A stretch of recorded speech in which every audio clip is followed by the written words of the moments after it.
আসসালামু আলাইকুম সম্মানিত দর্শক। আশা করি দেশের বর্তমানে পরিস্থিতিতে আপনারা সবাই ভালো আছেন এবং সুস্থ আছেন।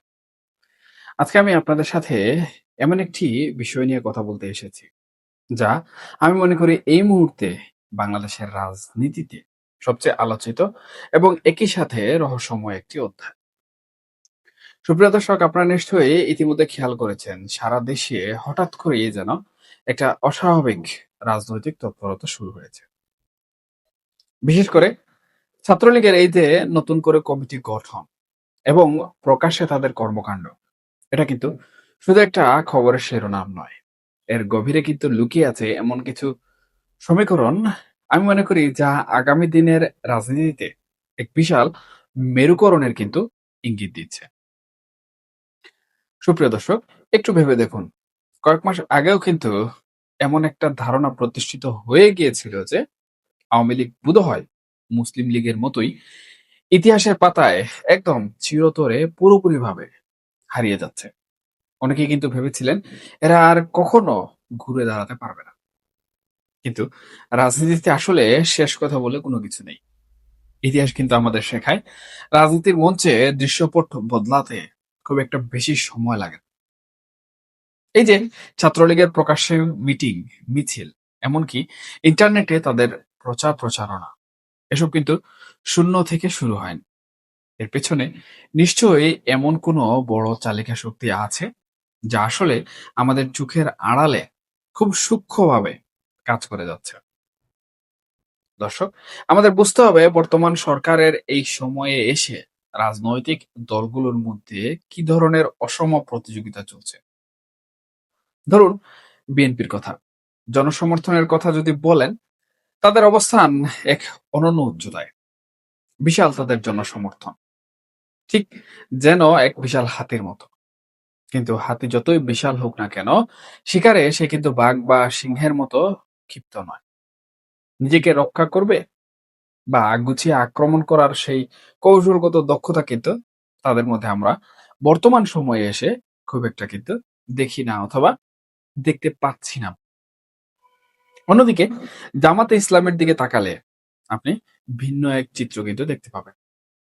তাদের হয়তো বিএনপির মতো এত বিশাল জনসমর্থন নেই, কিন্তু তাদের সাংগঠনিক কাঠামো অত্যন্ত সুশৃঙ্খল এবং রেজিমেন্টাল।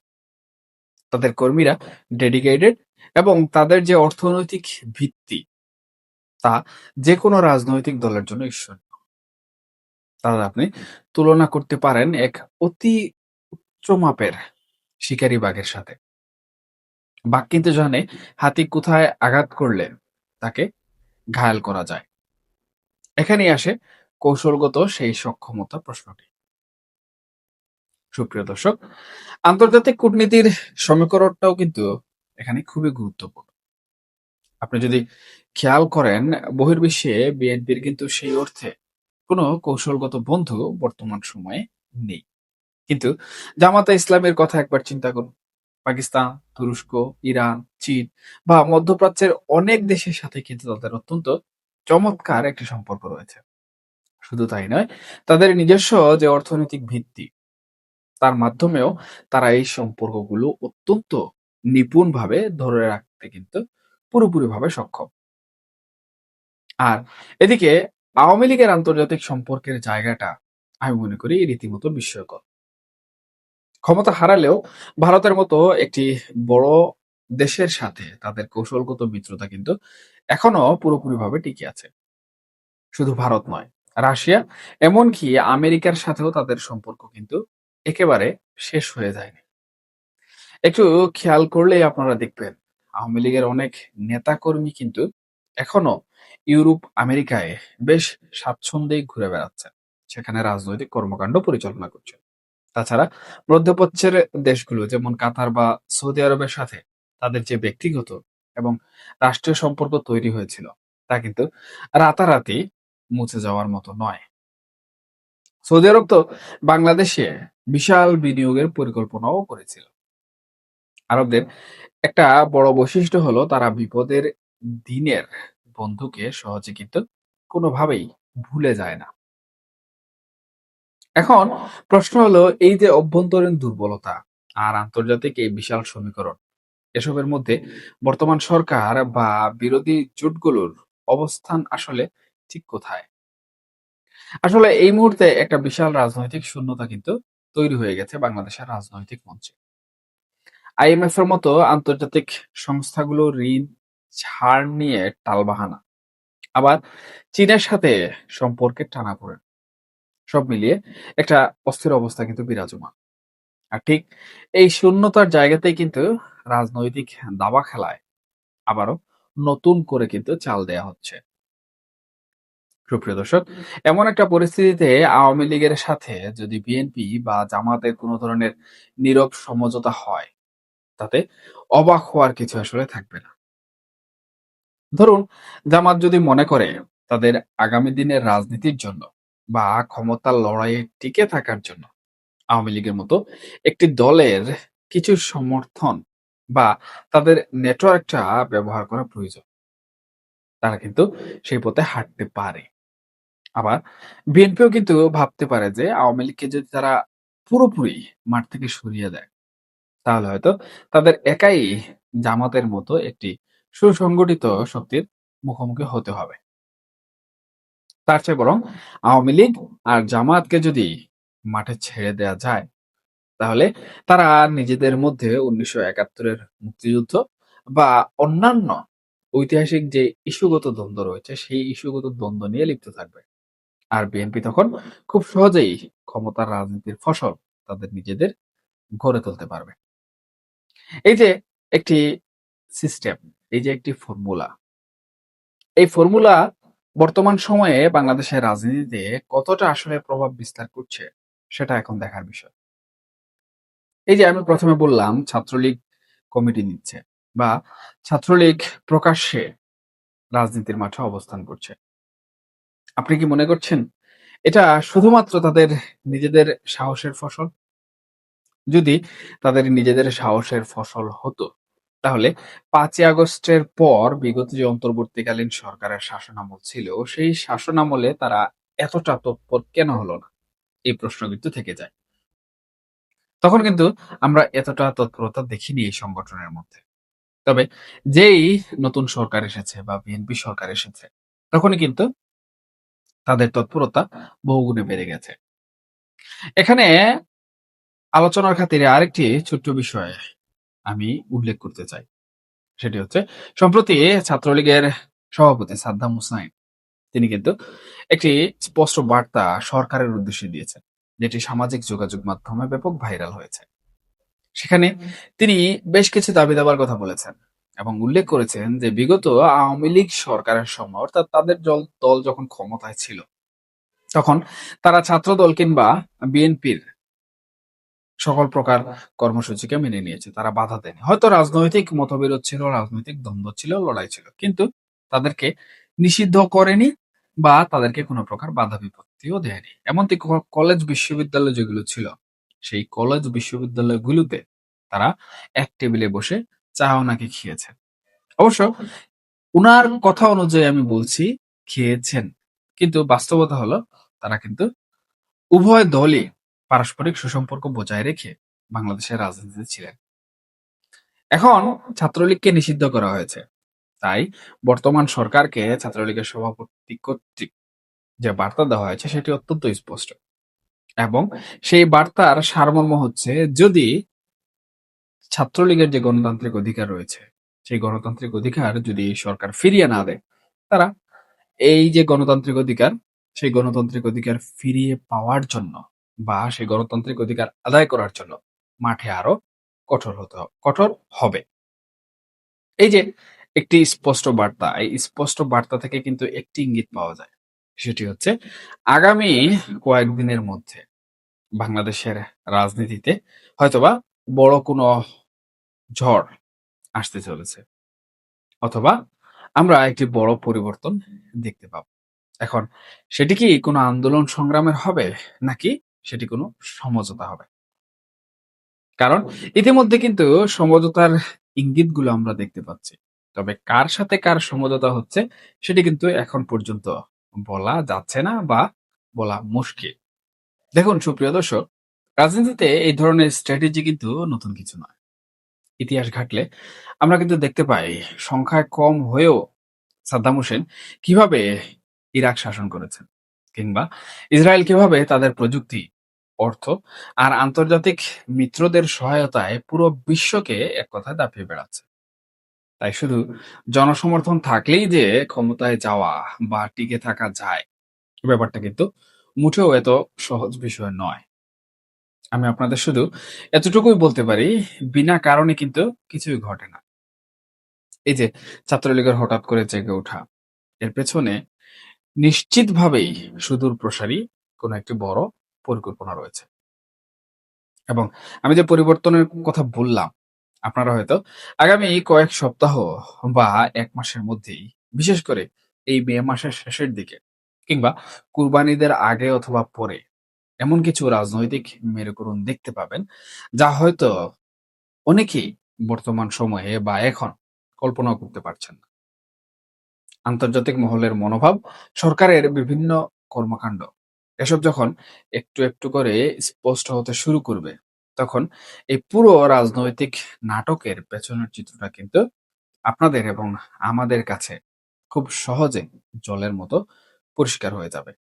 তবে এখানে প্রধান যে ফ্যাক্টর রয়েছে, সেই ফ্যাক্টরটি হচ্ছে কার সাথে কার সেই সমঝোতা।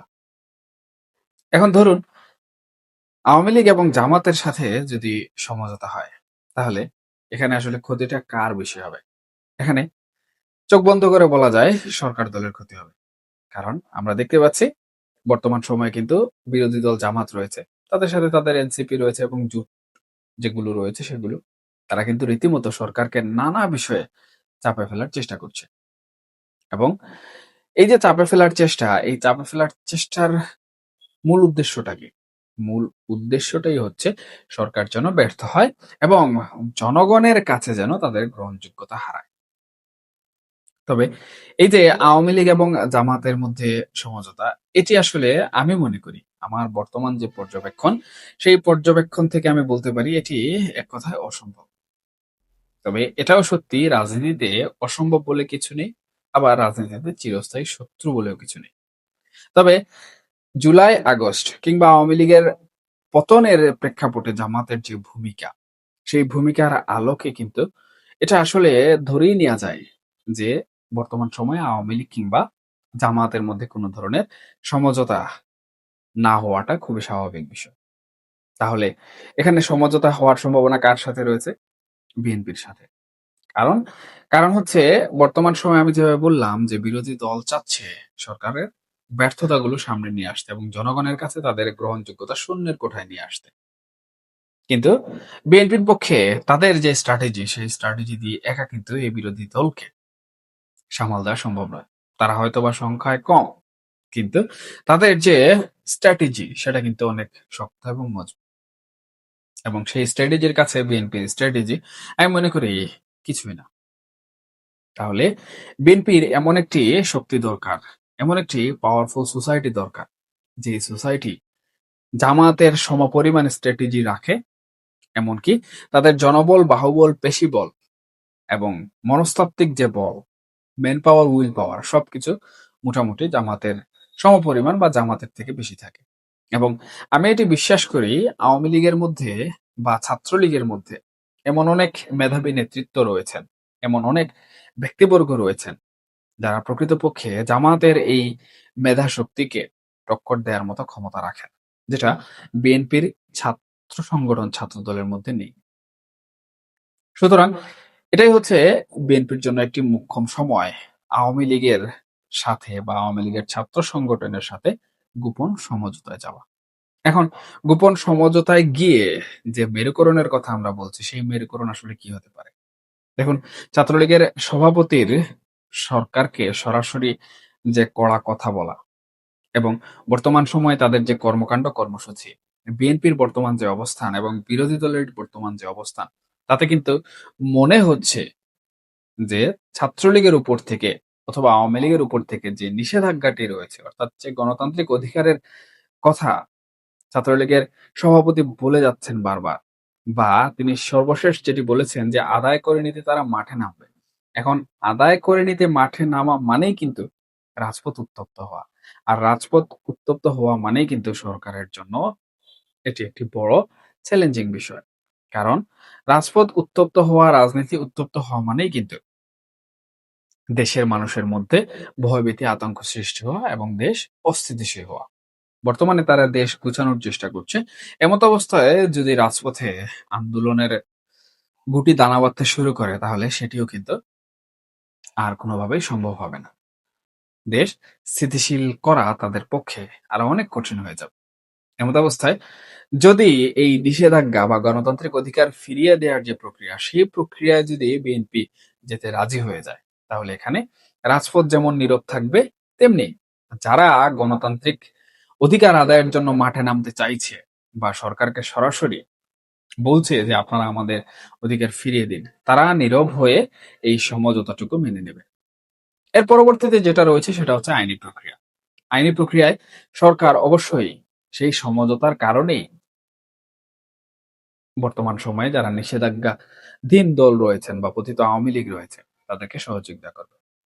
এটাই কিন্তু সব থেকে বড় সমঝোতা। আর এই সমঝোতাটুকু যদি হয়ে যায়, তাহলে বাংলাদেশের রাজনীতির এক বড় মেরুকরণ কিন্তু আমরা দেখতে পাবো। এবং সেই মেরুকরণের মাধ্যমে বাংলাদেশের রাজনীতির অঙ্গনে এমন কিছু পরিবর্তন আসতে পারে, যেটা আসলে বর্তমান সময়ে অনেকে শুনলে হা হা হি হি করে হাসি ঠাট্টা করেন বা উড়িয়ে দেন। যেমন ধরুন, আমি একটা যোগসূত্র স্থাপন করে দিলাম শেখ হাসিনার দেশে ফিরে আসা। দেখুন, আওয়ামী লীগ বর্তমানে নিষিদ্ধ রয়েছে, তাদেরকে নানাভাবে মাইনাস করার চেষ্টা করা হয়েছে। তবে এখানে মাইনাস করা কথাটা বললে আমার ভুল হবে। আমার সরাসরি বলা উচিত যে বর্তমান সময়ে এমন একটি প্রক্রিয়া আওয়ামী লীগের বিরুদ্ধে গ্রহণ করা হয়েছে, যার মুখ্য উদ্দেশ্য হচ্ছে জনগণের মন থেকে আওয়ামী লীগকে মুছে ফেলা চিরতরে। কিন্তু সুপ্রিয় দর্শক, আদৌ কি সেটা সম্ভব হচ্ছে? আপনার আপনার চারপাশ যদি আপনি চারিদিকে খুব সূক্ষ্মভাবে তাকিয়ে দেখেন, তাহলে দেখবেন এটা কিন্তু সম্ভব হয়ে ওঠেনি। বরঞ্চ এটির কারণে মানুষ আওয়ামী লীগকে আরো বেশি স্মরণ করছে। এখন জনগণ যাকে স্মরণ করে, তাকে কিন্তু সরকার দল বা বিরোধী দল জোর করে জনগণের মন থেকে কখনোই মুছে ফেলতে পারে না। এই যে মাইনাস করার প্রক্রিয়া বা মুছে ফেলার প্রক্রিয়া, এটা কিন্তু বুমেরাং হয়ে গেছে। এটা যেমন সরকার দল বুঝতে পারছে, ঠিক একইভাবে যারা বর্তমানে বিরোধী দলের রাজনীতি করছে, তারাও কিন্তু বুঝতে পারছে। এখন এই বুমেরাং হয়ে যাওয়ার কারণে তাদেরও কিন্তু বিরাট বড় চ্যালেঞ্জের সম্মুখীন হতে হচ্ছে। যার কারণে রাজনীতির মাঠের এই যে পরিবর্তন বা এই যে সমঝোতা, এই সমঝোতা যেভাবে চিন্তা করা হচ্ছে বা যেভাবে এর পরিকল্পনাগুলো বাস্তবায়িত হচ্ছে, তাতে মনে হচ্ছে শেখ হাসিনা বিচারিক প্রক্রিয়ায় সরাসরি বাংলাদেশে এসে সেটা মুখোমুখি হবে। এবং এই বিচারিক প্রক্রিয়ার মাধ্যমে যদি শেখ হাসিনা দেশে ফিরে আসেন, তাহলে এটা কিন্তু শেখ হাসিনার ঐতিহাসিক প্রত্যাবর্তনই ধরে নেওয়া যেতে পারে। কারণ তখন কিন্তু তিনি এসে বিচারিক প্রক্রিয়ার সম্মুখীন হবেন এবং উনার যে সংগঠন রয়েছে, সেই সংগঠনের নেতাকর্মীরা উনাকে কিন্তু সাদরে গ্রহণ করে নিবেন। এটি কিন্তু একটা ব্যালেন্সিং পরিবেশ তৈরি করবে। তবে বিষয়টি যত সহজে বলা যায়, এটা আসলে ততটা সহজ নয়। এর পেছনে অনেক গভীরতা রয়েছে, অনেক গভীর এবং জটিল সমস্যা রয়েছে, যেগুলো এখন পর্যন্ত কিন্তু আওয়ামী লীগ সমাধান করতে সক্ষম হয়নি। অর্থাৎ তাদেরকে আগে জটিল সমস্যাগুলো সমাধান করতে হবে। তারপরে তাদের এই সাংগঠনিক তৎপরতা বৃদ্ধির মাধ্যমে কিংবা সরকারকে চাপে ফেলার যে কৌশল, গণতান্ত্রিক অধিকার আদায়ের যে কৌশল, সেই কৌশল অবলম্বন করে যে সমঝোতার ভিত তারা তৈরি করতে চাইছে, সেই সমঝোতার ভিত মজবুত করে তাদের রাজনৈতিক অধিকার আদায় করে নিতে হবে। তাদের উপর থেকে নিষেধাজ্ঞা যেটি রয়েছে সেটি উঠিয়ে নেওয়াতে হবে। তখনই কিন্তু শেখ হাসিনার দেশে ফিরে আসার বিষয়টি নিয়ে ভাবা হবে বা তখনই সেটি প্রাসঙ্গিক বিষয় হয়ে আসবে। এর আগ পর্যন্ত কিন্তু এই বিষয়টি বর্তমানে যেরকম রয়েছে ঠিক একইভাবে রয়েছে এবং একইভাবে থাকবে। হুট করে কিন্তু শেখ হাসিনা দেশে ফিরে আসবেন না এবং তিনি হুট করে দেশে আসতেও পারবেন না। এটি হচ্ছে ১০ কথা ১ কথা। তাহলে সুপ্রিয় দর্শক, পরিশেষে আমি একটি কথাই বলতে চাই। দেশের পরিস্থিতি পর্যবেক্ষণ করুন এবং পরিবর্তনগুলো লক্ষ্য করুন।